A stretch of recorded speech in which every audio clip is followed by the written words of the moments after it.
Hello, everyone, and welcome to the PBL review, Week 5, Season 3. I'm your host, Typoon1, coach of the Carolina Persian.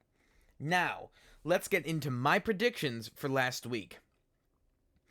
We saw the Chinese Charmander versus the Ohio State Obstagoon. I predicted the Ohio State Obstagoon to win, and I was wrong.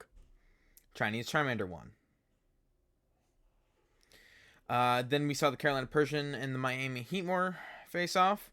My Carolina Persian won. And the Michigan Weavile versus the Buffalo Buffalant. I predicted the Buffalo Buffalant.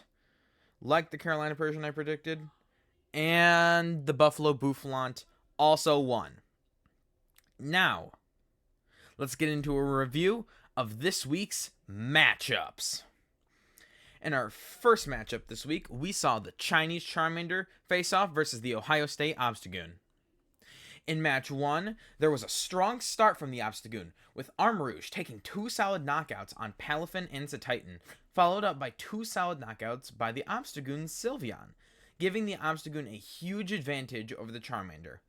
But that's the last time the Obstagoon would enjoy this match, as then MVP Aphrodite the Gardevoir brings the game right back for the Charmander and getting them the win with 4 astounding knockouts.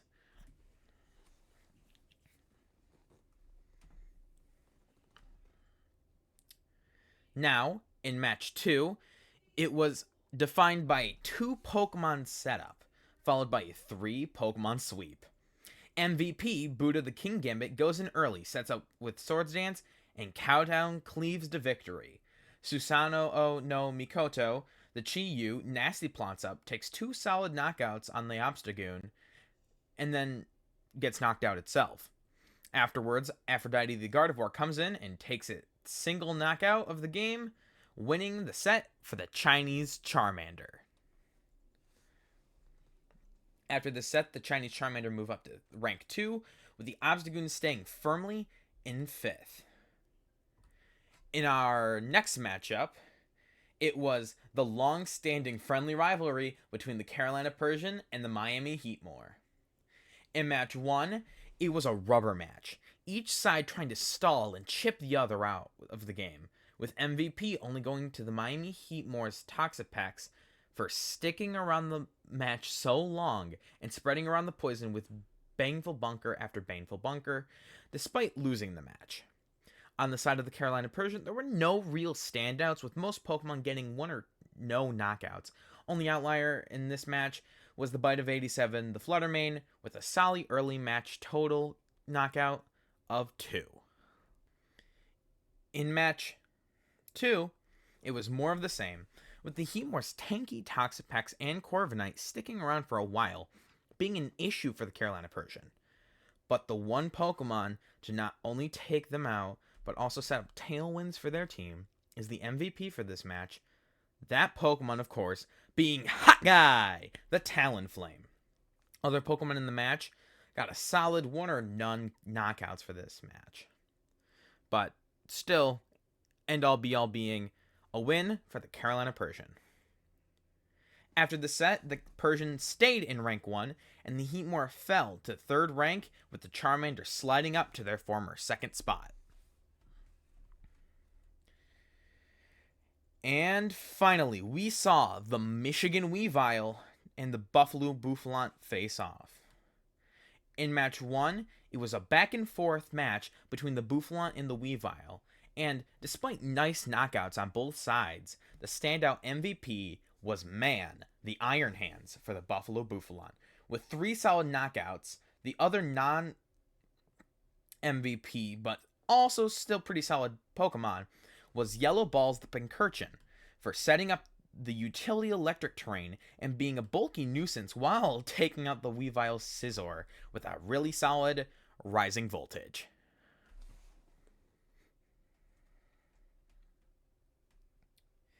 In match 2, it was all about the Salamence.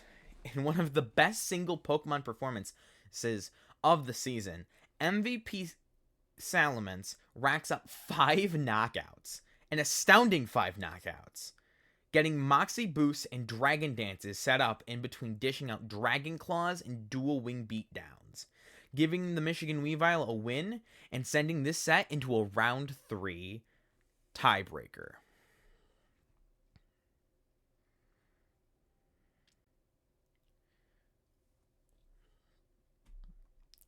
In match 3, it was very similar to match 1 in the way that Man the Iron Hands and MVP Yellow Balls the Pincurchin were standouts. However, compared to match 1, these two stood out to win the match late game with combined 5 knockouts in the last couple of turns. Yellow Balls stood out due to a solid usage from Rising Voltage as well as utility electric terrain. Those two paved the way for the Buffalo Boufflant to win the match and the set. Both teams after the set stay in their respective 4th and 6th places.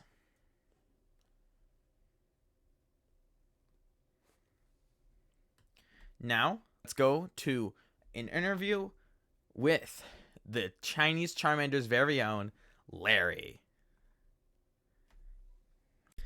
Hello, everyone, and now I'm here with coach of the Chinese Charmander, Larry. Hello. So last time we had you on the show, it was week 1, and we talked about the amazing performance of your fish, and that has really continued to roll into this week. My question for you is, with you in 2nd seed right now, do you feel you have performed better or worse than you expected when you drafted your team this season? Honestly, I've been performing. I'll be honest. When we were drafting, I didn't even realize we were starting a new season. so, so it's been going just about how I expect my team to go. All right. I have 2 heavy hitters, and the rest are good enough. And I'm in 2nd place. Now, many people I've interviewed this season, Elliot Mirror Person, have said you're probably the no, was it Elliot and Mirror Person or Elliot Michael? Doesn't really matter, but they've said that you're the best in the league. What do you think about those opinions? I'd say no. There's a certain Typhoon that's better because he has all the fancy schmancy ruin Pokemon and Fluttermane. And I currently have no way of dealing with Fluttermane because my only fairy counter is Gengar, I believe. Unless I want to start pranking people with DPS Claws at it. Keeping it real, 1824. But you're too kind. Now, what do you think of last week's match against Michael? What did you see that you liked about your team / his team? What did you not like between your guys' teams? Well, first match, I kind of got dominated because I wasn't really expecting Armarouge and the Associates to hit so hard. But luckily, Gardevoir and Fish managed to clutch up for me. Michael really wasn't expecting Gardevoir because Fish is such a massive threat and like ominous presence that sometimes people forget that Gardevoir can hit pretty hard too. I don't think anybody expected that 4-kill game out of Gardevoir. Absolutely wild. He just let Gardevoir live for too long. He just let the free damage rack up for too long. Doubling into protects, yeah. Yeah. You should have spread out his damage instead. Because Fish will die in due time. It has a life orb, so right. You can just chip it down, and you'll have 5 Pokemon. You can take some Fish hits. Yeah. But so you can afford to like chip down the Gardevoir too instead of letting it rain for and free. Did it have a nasty plot set up? My Fish at the time, no, it did not. It was 0 setup, nothing, and pretty much not much of a threat at the moment at all. That is wild. And then second match, right? Let's get into that. Yes. Okay. Upon the opening, when I switched out to Chi-Yu and King Emmett, that was completely unintentional. I was not expecting that to work out in that way. No, you gotta play it up. No, you're the mastermind. You know what's always going on. Yeah, sure. I totally don't just press buttons. And I kind of just started double setting up, and I guess Mike here didn't really know how to comprehend that. Remember, he did double into a protected fish again, letting my King Gambit get a free sword stance, and Wow. King Gambit proceeded to sweep, along with Gardevoir. Now, let's talk about the present and current slash upcoming. You, we had pickups, and you picked up Basque Legion over Iron Leaves. Correct. Now, explain your reasoning behind that move. Well, Iron Leaves wasn't serving much of a purpose, because I already have Psychic in Gardevoir, and I don't see how a grass type, such a DPS grass, could benefit me, because it doesn't counter a lot of Pokemon or a lot of types that I particularly care about. But Basque Legion, although I already have a Ghost type in Gengar and a Water type in Palafin, Basque Legion is one, a fish, The true. and two, is a very funny move. Last respects. Yes, no one expects the fish to clutch up at the end. A move that your competitor this previous week would have absolutely agreed with you upon. That last respects Houndstone he has now. You have last respects Basque Yes. Legion. And my last respects is arguably better That because, true because of the adaptability. yeah, I have adaptability. But he only has, I don't know what he has, I forget. But Something. He my has something. if I Terra Ghost and adaptability and the last Pokemon alive, that's a whole lot of damage. Oh yeah. I don't think a single thing surviving that. But it's gonna be hard since it's doubles. Yeah. Now, let's talk about our upcoming matchup, right? Yes. Um we've played a couple, you could say a couple matchups between each other between over the time that this league's been around, right? Yes. Playing in your first ever competitive Pokemon matchup, we played against each other, and my cockiness got the best of me, and you actually won that. Yeah. When I first joined the league, it was because someone else dropped out Yeah. and didn't play anymore. And with me, my literally zero Pokemon knowledge for being the only Pokemon game I played before at that time was Sun. That was the only Pokemon game I've ever played Did you play before. Sword? Sword Shield? Oh yeah, I did play that. Okay. That being my only Pokemon experience and zero competitive Pokemon knowledge. And then you ended up going all the way to finals of that competition, right? Of that Yeah. season, yeah. I just grabbed the team. I didn't build. I didn't do anything with. I just grabbed it and just pressed the buttons. And And I then get the right last buttons. season, you made an amazing return to form, where you made second seed and then went all the way to finals again. Oh yeah, I did. And then we faced off. So another great rivalry matchup between us. What do you Yes, think of our rivalry? Right? it's pretty good. I mean, it used to be Elliot, but now it's you. Now Elliot dropped down. It's like you and Elliot switched places. Elliot was king. We used to play competitive against each other, and he would always beat me. So I'm kind of glad to see that's changed up a bit for me at least. Now on What? the topic of our upcoming match, what's your opinion on how our teams match up with each other? Me versus you. Yeah. Uh, Fluttermane's an issue. Uh, Walking Wait, pretty much your whole team's an issue. Walking Wake's definitely an issue. Garchomp, my only ice type is slow, like really slow. Yeah. But But I'll find a way. And you drafted Ursa. Ursaluna, yeah. I dropped Orthworm, which I love. I love the worm, but you know, Ursaluna is definitely way tankier, way, way everything that Orthworm wishes it could be, other than like switching out with Shedtail. But like, Yeah. what are you gonna do about that? Well, I'll just have to kill it. Yeah. It's a normal ground type, so it has weaknesses. The typing is okay. I can't kill it. Now, to end off this interview, where do you think your team is going to end the end of at the end of the season? Second, I had to continue the trend. Not first. Nuh-uh. Okay, I'm gonna so who are you seeing in finals? Me, Elliot, surprise Michael. I don't know. I'll throw him in there. Xavier. Easy. He sweeps. Xavier, yeah.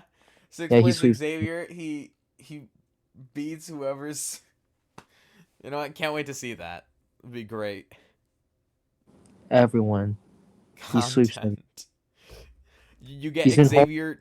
I haven't interviewed Xavier yet, but like when I do, he's it's going to be every week during playoffs. Xavier, what was your thoughts? And then he'll go on about how he's become a better. But like speaking of becoming a better Pokemon player, you literally came in here with no experience, and now you're like watching videos on VGC and probably rivaling me and Elliot knowledge of Well, VGC.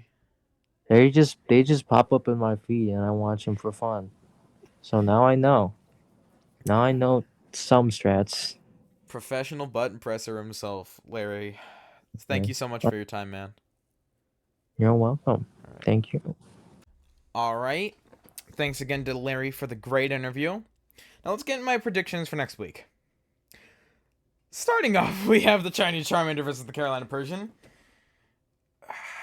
Now, I'm going to try keeping this as short as possible because the entire interview was kind of like leading up to like all of this exposition was given in the interview. So I'm going to keep it as quick as possible. This can go either way. I think both have played really solid Pokemon this season and last season. The season before that, you know. And Larry's really good. He is astounding with how good he is and how much he's improved. And that's why I think, despite that, I think I'm gonna win it. And I, I that scares me. Like saying, yeah, I'm gonna win it. I don't want to be boastful here. I don't want to be cocky. Like I already said, I'm weary of that. But I beat him before, and I think I can do it again. Maybe. I'm not gonna go confidence here, because it's definitely not my game to win. It's definitely my game to lose.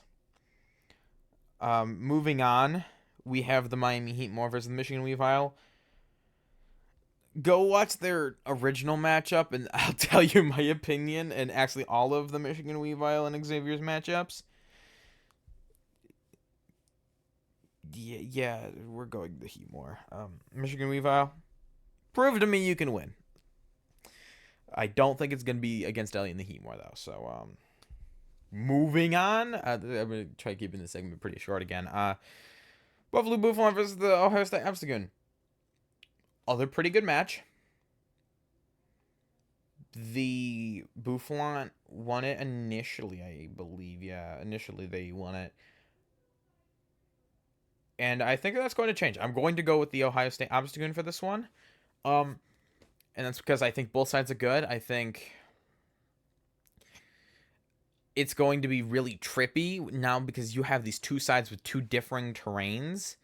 You have Indeedee and Psychic terrain. You have Pincurchin and Electric terrain. Those two are going to clash. You have Torkoal in the Fire and the Sun. And you have Pelipper, which was Mirror Person's pickup.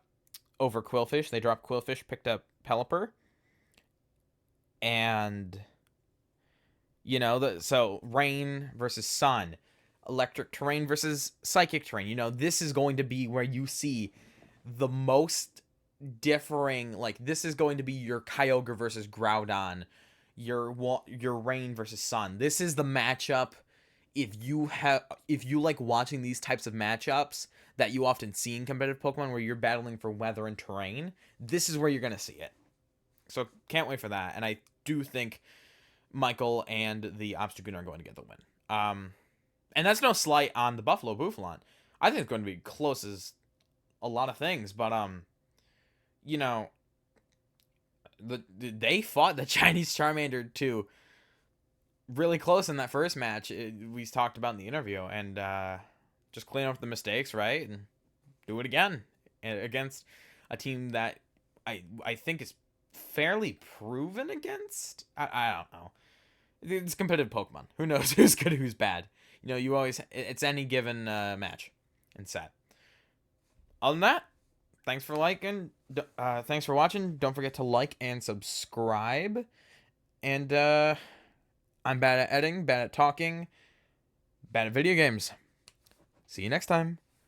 Bye-bye.